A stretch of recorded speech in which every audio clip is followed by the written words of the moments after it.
Hi guys, here to do my very first kind of comic review, going in the style, I hope, of Kal-El Prime, who's quite known for his comic reviews, and I hope I do it justice.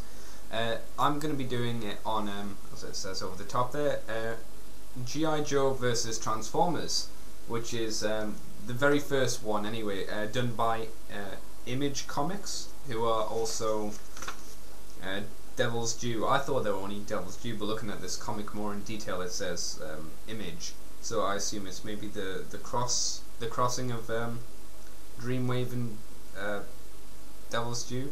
Not sure really, but anyway, onto the comic. Nice cover. Well, I say nice. I do have a couple of problems with it. Mainly the Joes in the front. The way they're drawn looks really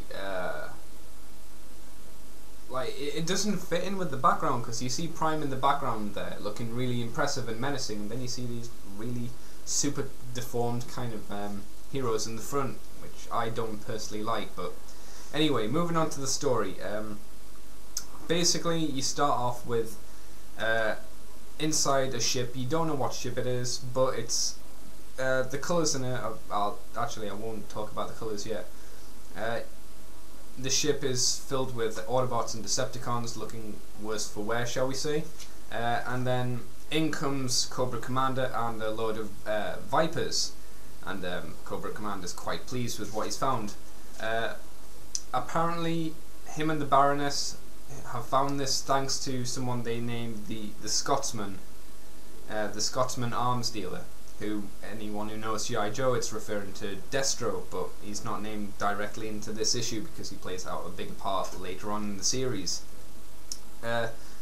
Cobra Commander assumes that these giant robots are actually, you can pilot them, kind of like mechs in Japanese fiction and manga, like Power Rangers, Zords and stuff like that. He doesn't realize these are the actual aliens, so Megatron kind of buzzes in and says, "I still function," and then kind of turns back off again, and the Baroness kind of just looks around at some other Vipers and goes, "Oh, that was unexpected."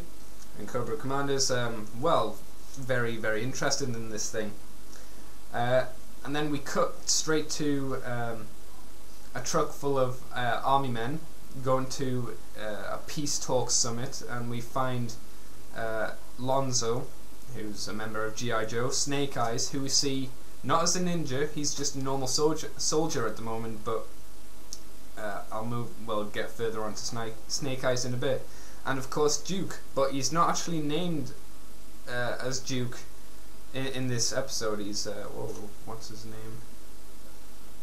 Abernathy. Colonel Abernathy, I think I've pronounced that right.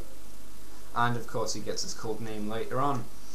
So they arrive at the peace summit. No one's very happy to be there because it's a peace summit, and then all hell breaks loose as Cobra reveals themselves for the first time, because this is before G.I. Joe and Cobra formed and started their little war against each other. So war breaks out on the streets. Hell is rampant. Fighters are sent in to help the G.I. Joes. Unfortunately, the Cobra Night Raven, I think they're called, and Adders, maybe, are just too powerful, because basically one of the pages, you can't, Ace, who's one of the pilots, has lost track of where one of them has gone. Then he kind of turns up and he sees this fella,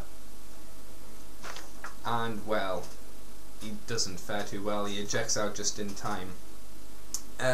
Cobra Commander informs the Baroness not to harm the media, because he wants all of this televised to show that Cobra is in control. Megatron, who is by Cobra Commander's side, is saying, "Oh, you know, you can't control this power forever. We're gonna bite you in the butt at some point soon." And Cobra Commander's like, "Oh yeah, well, your little minion Starscream is quite happy to help us," as Starscream transforms, and Megatron simply says, and I quote, "I'd say that it is sweet irony that the one most likely to stab you in the back is the very one you've chosen to fly. If any of us has to be your personal lucky. I'm glad it's Starscream. So Megatron's taking a little bit of delight out of that, which is fair enough. Snake Eyes starts shooting Starscream or Skywarp in the face, and Starscream basically points his cannon at him, fires, and melts Snake Eyes' face, and that's how Snake Eyes gets his little ninja mask. Though there are some problems, although they have Optimus Prime and the Autobots as well under their control, they're finding it very difficult to control Prime especially.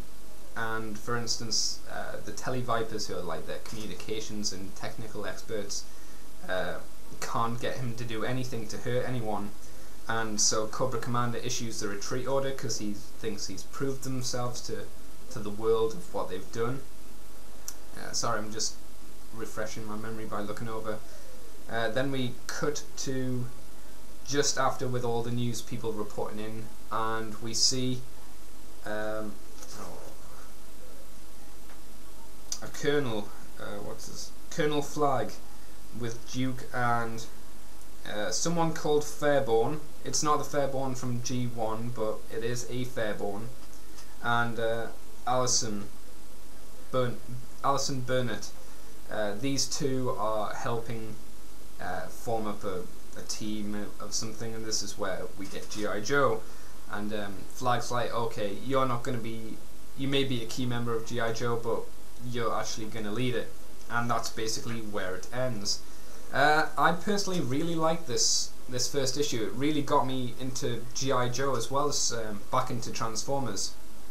And the artwork is really good throughout. It's not got any problems with it like some of IDW stuff. All the colours are pretty consistent, and you do get nice double page spreads like that, which I love. This is what I meant about the colour. The first page looks very washed out and there's not a lot of colour there, but then straight after you get another nice double page with very colourful Cobra Army coming in. And even inside the ship you get very colourful Cobra characters, and yet very washed out, kind of bland looking Transformers. And this, I think, is done deliberately, because obviously the Transformers have been in there for millions of years, and are probably a little bit dusty. So I think that's really nicely done. It's well thought out. It's not just, yeah, it's all bright and colourful in here. All of the speech bubbles as well work nicely. Story, definitely good. I know I'm just rambling at the moment. I would recommend anyone buy this comic just to test it out. Just if you like it, you know, you can get the rest. I'll be reviewing the rest of the series if this goes down well. If it doesn't, you know, this will be my only comic review. But yeah, I hope you enjoyed this, and I guess I'll see you later, maybe for part 2.